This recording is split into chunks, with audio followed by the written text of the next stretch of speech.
Welcome to Flash Fiction from Giant's Reach by Steve Cook.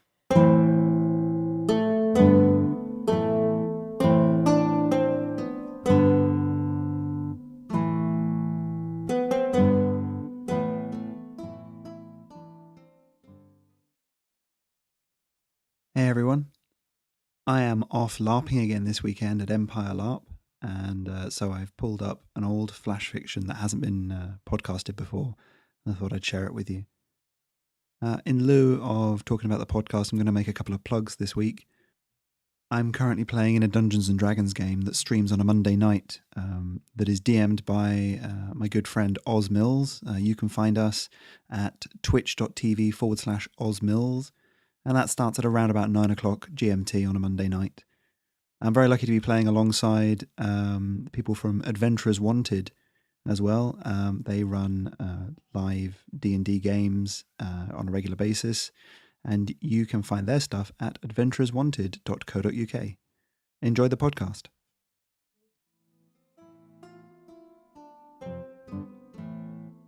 Sucker.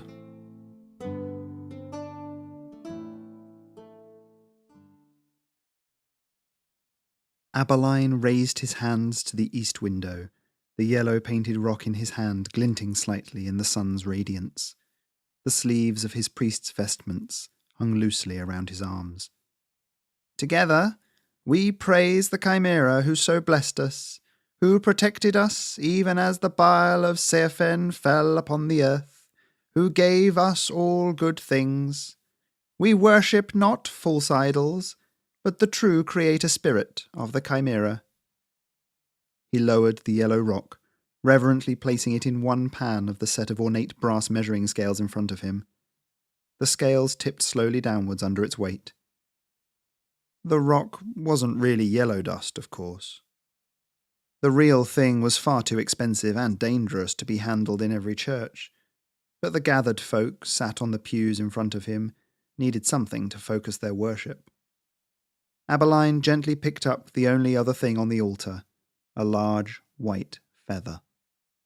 He lifted it to the sunlight again and took a deep breath. Let's hope this works as well now as it did in practices, he thought. A human soul, he said, voice booming around the stone walls. We are as nothing alone. Together, our goals and ambitions, our dreams, might take flight, might soar through the air. But it is only through worship that we can hope to ascend.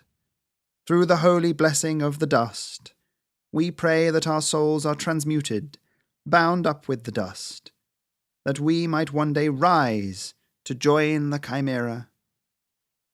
Gently, Aberline brought the feather to rest upon the other pan of the scales and held his breath. The pan began to move down, miraculously countering the weight of the yellow-painted rock, and smoothly, silently, the scales balanced.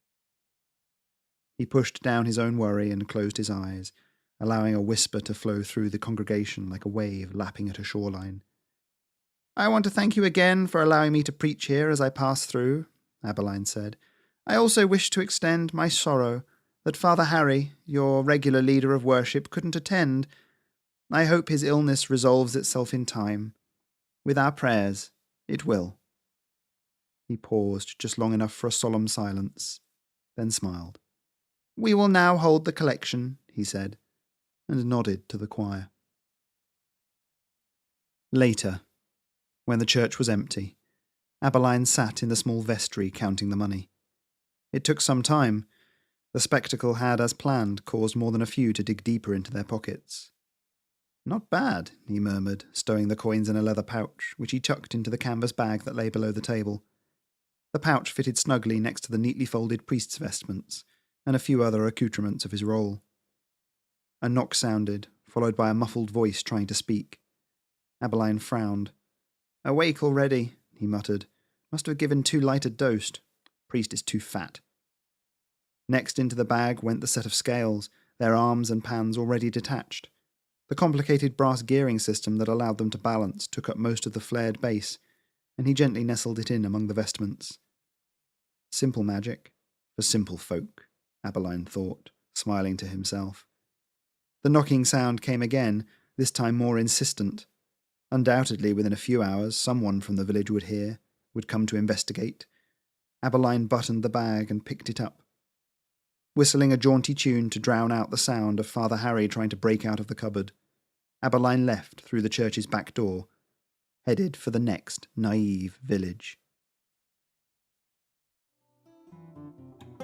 You've been listening to flash fiction written for my Patreon, Giant's Reach. If you'd like to become a supporter, go to patreon.com/Giant's Reach, where you can find more fiction just like this,